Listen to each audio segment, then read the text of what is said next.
Assalamualaikum dan salam sejahtera. Utama TVS 26 Januari 2021 bersama saya Karizari Afindi dan rakan penyampai. Dan saya Mara Suji, kita mulakan dengan laporan ini. Ketua Masyarakat Rumah Panjang, lebih-lebih lagi yang berada di kawasan sekatan pergerakan, kini diberi kuasa untuk menahan individu yang mengingkari perintah sekatan pergerakan. Ini sesulan terdapat segelintir penduduk rumah panjang yang dikatakan melarikan diri dengan menggunakan laluan denai di hutan. The most important fortress that we have are the community themselves. And within the community, sama ada kampung, sama ada rumah panjang ataupun bandar kecil, it is the ketua masyarakat that must play their role. And we have entrusted them with the responsibility to do citizen arrest. Kalau dah nampak orang datang yang tidak dikenali dari luar. And we want them, now the course is already done, it's going on throughout Sarawak. This is the second phase. The first phase awal dulu, now we go for second phase. To re-emphasize the role of the ketua kaum, ketua masyarakat. Tambah ugah yang juga pengerusi Jawatan Kuasa Pengurusan Bencana Negeri JPBN Sarawak, kerjasama semua dilihat sebagai asas penting dalam menghadapi COVID-19. Ia adalah sesuatu yang amat diperlukan pada ketika ini. Jadi inilah satu tindakan yang tidak bertanggungjawab. Please, don't ever think that you will never be affected. Tak ada orang kebal. Jadi we want to emphasize to all the rakyat, please, play your part. We are providing food also to those who are locked down. We do quarantine so that you won't spread. Tapi kalau you pergi keluar, especially if you go to Cebu, then you are exposing yourself. When you go back, you are exposing your family. Jadi itulah kita menyeru kepada rakyat, please kerjasama. Memang ianya menyulitkan. It is a sacrifice, but it is a sacrifice that is necessary, that need to be done by each and every one of us. Tuai rumah atau ketua rumah panjang memikul tanggungjawab besar untuk bertindak lebih tegas. Sudah tentu ia bertujuan untuk menjaga keselamatan rumah panjang masing-masing. Kita patut ninga utai jaku ajar perintah pasal atur PKP tu nyau ngerkai mayuh ngagai menua rumah panjai. Kita patut nak nerima orang terdatai hari rumah bukai atau hari negeri bukai. Kita tidak tahu segau-segau nitih kata kena bala perintah nanti nadai kebuah. Jaga penyawah diri, hari pangan diri. Beliau turut menasihati penduduk rumah panjang di seluruh negeri untuk menjaga kesihatan diri dengan selalu membasuh tangan, membuat pemeriksaan di klinik jika mereka tidak sihat dan mengamalkan penjarakan sosial. Selain itu, orang luar juga tidak boleh dibenarkan untuk memasuki rumah panjang bagi mengelak kemungkinan berlakunya jangkitan kepada penduduk rumah panjang. Minta perintah nerit agi atur SOP lebih lagi bak rumah panjai. Patut ditambah lagi orang tinggal mata ke peniau orang di rumah panjai. Senada dengan Pengulu Gunting, setiausaha politik di Pejabat Ketua Menteri, Romeo Christopher Tegong turut menasihati golongan belia di rumah panjang untuk mematuhi prosedur operasi standard SOP dan tidak sesuka hati keluar dari rumah tanpa keperluan atau sebab penting. Terima kasih nak pinai, pantau mana sedaya. Kini tunggak penjalanan nak sedayanya bisa kes di Cebu itu pukul 12 lebih tengah malam. Agi mana kesegau, nya bisa sampai lama nanti kita sama ninga di Cebu bisa kes namanya kena saman, kena compound ora. Kena compound ke saman kena compound RM1,000. Laban pukul 12 5 minit lagi kesegau sebelah jalan. Nya minta tolong apa ini nak ambil berat. Laban tu dah ada perintah ke orang, kita MCO atau PKP atau di bagian Cebu atau kami kita nak pancut, kami kita nak nama-nama oleh ngelaban penyakit COVID-19 tau. Kesatuan Guru Sarawak STU mencadangkan agar Kementerian Pendidikan KPM membenarkan sesi persekolahan di kawasan pendalaman dijalankan seperti biasa. Hal ini kerana interaksi antara masyarakat di kawasan pendalaman dengan orang luar adalah rendah. Presidennya Adam Prakash berkata para pelajar serta guru di kawasan itu berada di zon selamat dan pergerakan mereka adalah terkawal. Oleh yang demikian, tambahnya sesi persekolahan seperti biasa dapat diteruskan kerana pada dasarnya mereka tidak bergantung kepada internet selama ini. Sebab di Sarawak khasnya, sekolah-sekolah yang berada di luar bandar itu memang capaian internetnya memang tidak ada, satu. Yang kedua, peranti-peranti yang nak digunakan, gadget-gadget yang nak digunakan, ibu bapa yang daripada keluarga yang miskin memang tidak mampu untuk mendapatkan gadget-gadget tersebut. TV mungkin ada, mungkin juga tidak ada. So, apa lagi alternatif yang terbaik yang boleh kita lakukan? Sebab sekarang pun ramai yang telah mengeluarkan pendapat bagaimana sesi persekolahan itu boleh dilakukan dengan yang terbaik. Namun beliau turut menegaskan bahawa usaha memastikan semua sekolah dan pelajar mempunyai akses kepada internet perlu diteruskan untuk meningkatkan kualiti pembelajaran. Sementara itu, Pesuruhjaya Suruhanjaya Hak Asasi Manusia Malaysia Suhakam Sarawak, Datuk Dr. Madeline Burma turut bersetuju akan cadangan tersebut kerana kebanyakan kawasan pedalaman adalah hijau dan pemantauan prosedur operasi standard SOP seperti penjarakan fizikal adalah lebih mudah. Kita dah sedia maklum bahawa pelajar-pelajar kita di pedalaman ini dahlah jauh ketinggalan. Jadi inilah peluang untuk mereka, kata orang, memerapatkan jurang ini. Sekarang apa yang berlaku? Mereka juga kena lockdown, sedangkan satu, mereka pelajar kurang murid. Memang saya rasa masalah penjarakan sosial itu memang tidak ada masalah berbanding dengan di bandar. Kalau di bandar tu memang masalah besar. Seterusnya, hasrat Tien Chu Kwin melihat kerosakan pada rumahnya dibaiki menjadi kenyataan apabila terpilih menerima bantuan di bawah program penambahbaikan Rumah Rakyat Miskin Sarawak. Berita gembira itu dimaklumkan Ahli Dewan Undangan Negeri Batu Kitang, Loker Chiang, ketika berkunjung di rumah Chu Kwin pada Selasa. Chu Kwin berkata sudah menjadi impiannya untuk membaiki kerosakan, namun sumber pendapatan yang terhad menghalang usaha itu. Katanya pendapatan suaminya yang bekerja di kilang hanya cukup untuk kegunaan harian keluarga. Saya gembira lah, semoga sampai anak pun gembira juga, sihat juga. Ya, macam inilah, lilin lah, silin ya, bilik sana, tandas lagi lah. Sementara itu, Penghulu Kota Sentosa Lai Bun Ki berkata, dana sebanyak RM15,000 itu diperuntukkan untuk kerja baik pulih, membabitkan bumbung, dapur dan beberapa kawasan lain rumah berkenaan. Bukan buat bumbung, ya first time kita datang tu cat pun belum ada. Okey, bumbung tiada, yang ceiling tiada, dan sekarang dia semua dah buat tu dah. Dan dia under budget ya untuk bayar pulih rumah.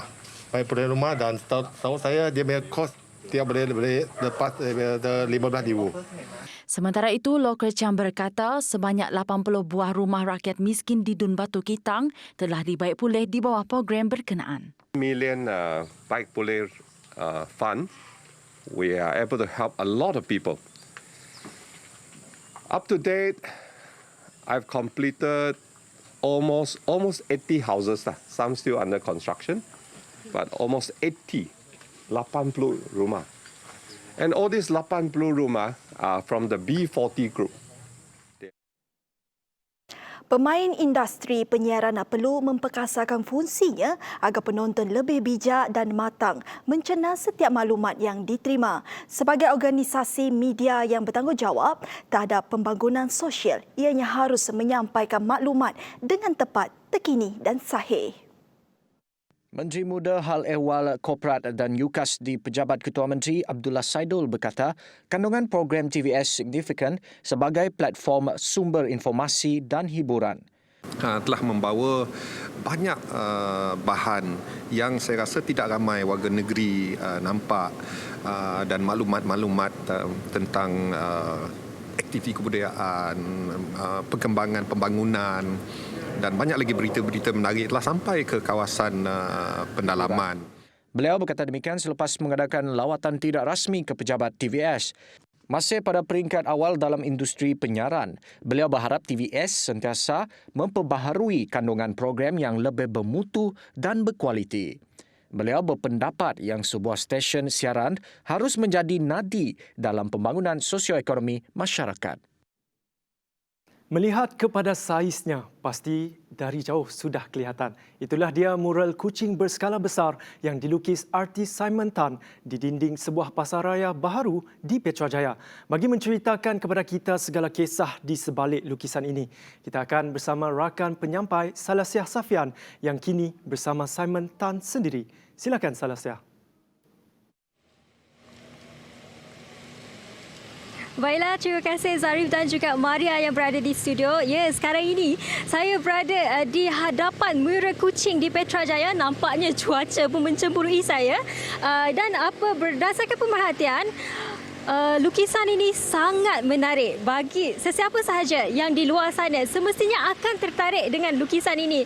Dan tanpa memakan masa lagi, saya bersama pelukis mural ini sendiri iaitu Encik Simon Tan. Selamat datang Encik Simon Tan. Terima kasih kerana ini. Okey, baiklah Encik Simon Tan, boleh tak ceritakan kenapa memilih kucing? Kucing ini adalah simbol ikon of Sarawak. Ya, kita ada bincang berapa idea. Ada hornbill, ada orang hutan, culture. But finally we select kucing. They're meaningful. Yeah. Okey, lepas tu apa yang membezakan mural ini dengan mural-mural yang lain yang ada di Sarawak? Saya ada tengok banyak mural di Sarawak, kucing. Banyak cantik, teknik banyak world class. Ya, saya tengok tak ada kucing, tapi saya tengok ada sculpture kucing. Mana-mana pun tengok cantik. Tapi ini kucing yang pertama di Sarawak yang besar ini. Dan saya difahamkan juga ya, ini merupakan mural terbesar yang pernah Encik Simon sendiri lukis. Ya, ini yang terbesar lah mural painting yang ya. Berapa panjang? Berapa panjang? Ya, tinggi 70 kaki, panjang 200 kaki. Ya. So apa yang digunakan? Contohnya berapa lama saat ini boleh tahan? Saat ini boleh tahan 10 tahun. 10 tahun. Ini special color. Ya. Ya, dia boleh matahari, hujan boleh tahan. Okey, mungkin Cik Simon sendiri mempunyai nama untuk kucing.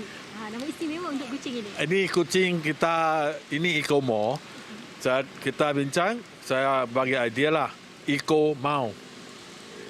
M-A-O, Eco Mau. Mau is meow. Mau is macam Mandarin also Mau. I heard the Sarawak language also Mau or meow. Yeah. That's why we saw Mau, Eco Mau, the title of ini mural lah. So mungkin last lah, mungkin Cik Simon sendiri mempunyai nasihat untuk anak belia di luar sana sekiranya mereka ingin menceburi bidang ini. Yes. Macam nasihat untuk apa yang pentingnya dalam bidang ini? Apa yang penting kita mau jaga ini macam binatang lah. Macam contohnya untuk teknik mungkin teknik yang digunakan. Teknik digunakan. Teknik digunakan ini macam kita ada watercolor, ada oil painting. Ini untuk illustration lah. Kita cakap illustration macam bukan fine arts lah. Illustration. Kita panggil ini. Terima kasih Cik Simon kerana sudi meluangkan masa. Baiklah, kepada anda semua, sekiranya ingin datang ke sini, jangan lupa untuk mematuhi SOP, jaga penjarakan fizikal segalanya. Kerana sekarang ini kita masih lagi berdepan dengan musuh yang tidak nampak iaitu COVID-19. Sekian laporan Salasiah Safian bersama juga Faitullah Morni untuk TVS Kuching.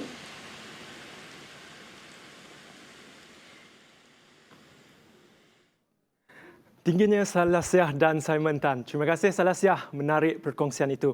Baik, kita akan berehat seketika, kembali selepas ini. Bertemu kembali. Sarawak terus mencatatkan 3 digit kes positif COVID-19 pada Selasa dengan 205 jangkitan dan 3 kematian. Jumlah kes tertinggi dicatatkan di Sibu dengan 51, diikuti Kenawit 41, Miri 32, Dalat 22, Bintulu 19, Kuching 10, Kapit 5, Lawas 5, Julau 5, Serike 4, Simunjan 3, Pakan 2, Betong 2, Meradong 2, Sermerahan 1, Seratok dan Marudi 1. Jumlah keseluruhan kes positif di Sarawak kini meningkat menjadi 3,704, manakala jumlah kumulatif kematian akibat COVID-19 di Sarawak meningkat kepada 33. Jumlah kematian di Sarawak kini bersamaan dengan 0.89% daripada jumlah keseluruhan kes positif. Baik, lagi perkembangan COVID-19. Secara keseluruhan, Malaysia merekodkan 11 kematian baru 2 hari berturut-turut akibat pandemik COVID-19. Angka berkenaan sekaligus menjadikan jumlah korban akibat wabak COVID-19 di Malaysia dalam tempoh setahun sudah mencecah 700 kematian. Sebanyak 3,585 jangkitan baru COVID-19 dilaporkan pada Selasa. Ini menjadikan jumlah keseluruhan kes kini sebanyak 190,434 kes. Daripada jumlah tersebut, sebanyak 2 kes import direkodkan menerima jangkitan dari luar negara, manakala selebihnya merupakan penularan tempatan. Selangor terus mencatatkan kes harian tertinggi bagi penularan jangkitan COVID-19 dengan pertambahan sebanyak 1,295 kes, diikuti Kuala Lumpur 610 kes dan Johor 516 kes. Sementara itu, jumlah kes sembuh pula terus mencatatkan peningkatan dengan jumlah mereka yang dilaporkan pulih iaitu 4,076 orang, menjadikan jumlah kumulatif kes sembuh kini sebanyak 149,160 kes. Jabatan Kesihatan Negeri Sarawak merayu individu-individu yang berdepan risiko COVID-19 untuk tampil ke klinik kesihatan atau hospital swasta terdekat bagi menjalankan saringan dan ujian. Antara pihak yang dikhawatiri berisiko tinggi dijangkiti COVID-19 adalah mereka yang pernah melakukan perjalanan antara daerah ke kawasan berisiko tinggi seperti Sri Aman, Betong, Sibu, Kanawit, Dalat, Miri, Beluru, Sebauh dalam tempoh 2 minggu lalu sama ada untuk mengunjungi ahli keluarga, rakan atau menghadiri sebarang majlis seperti perkahwinan atau pengebumian. Selain itu, mereka yang tidak sihat dan mengalami sebarang gejala seperti batuk, demam, sakit tekak, kehilangan daya rasa atau bau, badan berasa letih dan telah melakukan perjalanan merentas daerah dalam tempoh 2 minggu lalu mahupun pernah dikunjungi rakan atau saudara yang mempunyai sejarah perjalanan dalam tempoh sama. Sementara itu, penghuni rumah panjang yang mengalami sebarang gejala sakit turut dinasihati untuk melakukan saringan ekoran kes positif COVID-19 banyak dikesan di tempat itu. Seterusnya, susulan pengumuman mengenai kelonggaran bagi perkhidmatan penting untuk beroperasi dengan permit polis di kawasan Perintah Kawalan Pergerakan PKP. Balai Polis Sentral Sibu diserbu ratusan majikan untuk mendapatkan kebenaran bagi pekerja mereka. Jawatan Kuasa Pengurusan Bencana Bahagian Sibu membenarkan syarikat yang disenaraikan dalam perkhidmatan penting beroperasi mulai 27 Januari. Permit yang dimohon itu hanya untuk pergerakan pergi dan balik kerja sahaja. Bagaimanapun, pengerusi Majlis Pembandaran Sibu, Kaunselor Clarence Ting Ing Hoh kesal dengan situasi yang berlaku. Katanya orang ramai bersesak dan sanggup berbaris panjang untuk mendapatkan permit walaupun keadaan semasa COVID-19 masih belum reda. Dengan tindakan berbaris panjang serta memenuhi balai semata-mata memohon permit polis, Ting menyela sikap sebegini yang jelas menunjukkan bahawa ramai tidak menganggap penularan COVID-19 ini serius. Malah kata Ting, mereka seolah-olah bersedia mengambil risiko untuk terus membuka perniagaan walaupun kes di daerah itu masih tinggi. Penggunaan permit polis akan dikuatkuasakan esok hanya untuk bahagian Sibu sahaja. Sebuah lagi kawasan di Miri telah diputuskan untuk dikenakan perintah sekatan pergerakan. Menurut Menteri Pengangkutan Sarawak yang juga merupakan Menteri Bertanggungjawab Jawatan Kuasa Pengurusan Bencana Bahagian Miri, Datuk Lee Kim Shin, keputusan itu dibuat selepas mendapat kelulusan Jawatan Kuasa Pengurusan Bencana Negeri Sarawak. Jawatan Kuasa Pengurusan Bencana Bahagian Miri juga terus mendapat kerjasama daripada Jabatan Bomba dan Penyelamat Malaysia Zon Miri untuk melakukan proses sanitasi dan nyakuman. Ini adalah bagi membantu pihak Kementerian Kesihatan Malaysia dan Jabatan Kesihatan membersihkan premis-premis di sekitar Bandar Miri bagi mengurangkan panik serta memberikan keyakinan kepada masyarakat. Seramai 12 pegawai dan 120 anggota daripada pasukan Regimen 511 Askar Wataniah di bawah naungan Brigade Ketiga Infanteri Malaysia, kawasan Kuching bantu penuhkan kekurangan bekalan tabung darah Hospital Umum Sarawak HUS. Menurut Timbalan Komander Regimen 511 Askar Wataniah, Lieutenant Kolonel Muhammad Nadzri Ismail, pasukannya bersama tabung darah HUS menganjurkan satu kempen darah di Dewan Hamid Bugo, Kem Ria, Kuching. Kempen yang bermula jam 9 pagi Selasa berjalan lancar apabila sasaran beg darah sebanyak 120 yang ditetapkan oleh tabung darah HUS dapat dicapai. Sementara itu, Panglima Brigade Ketiga Infanteri Malaysia, Brigadier General Dato' Azhar Ahmad menzahirkan penghargaan terhadap komitmen pegawai dan anggota sukarela dalam melayakkan program berkenaan. Katanya, jalinan kolaborasi antara Tentera Darat Malaysia bersama agensi awam amat penting bagi memastikan rakyat terus mendapat manfaat dan kesejahteraan. Untuk kita menyahut tonggak kelima yang telah diwar-warkan, iaitu hubungan kita dengan agensi awam, orang awam, dan pada hari ini kita mengambil inisiatif atas usaha oleh Komander Regimen 511 Askar Wataniah dan juga Timbalan Komander beliau. Ini adalah satu usaha yang sangat murni. Untuk makluman, isu berkurangan bekalan darah dan trend mendema yang semakin berkurangan akibat pelaksanaan PKP telah menimbulkan kerisauan pihak tabung darah HUS. Bekalan-bekalan darah ini penting bagi memastikan proses dan operasi HUS berjalan dengan lancar, lebih-lebih lagi pada waktu pandemik COVID-19 yang amat mencabar. Bertemu kembali, kita beralih ke perkembangan sukan. Ketua Jurulatih Kuching City FC Irfan Bakti meletakkan kesihatan pemain sebagai keutamaan sebelum menghadapi liga seterusnya. Ya, saya baru seminggu berada bersama dengan pasukan. Apa yang saya nampak ialah positif daripada pemain-pemain. Kerana buat masa sekarang ni ialah kami mementingkan dulu di segi conditioning pemain. Jadi pemain harus cergas untuk menghadapi peringkat seterusnya.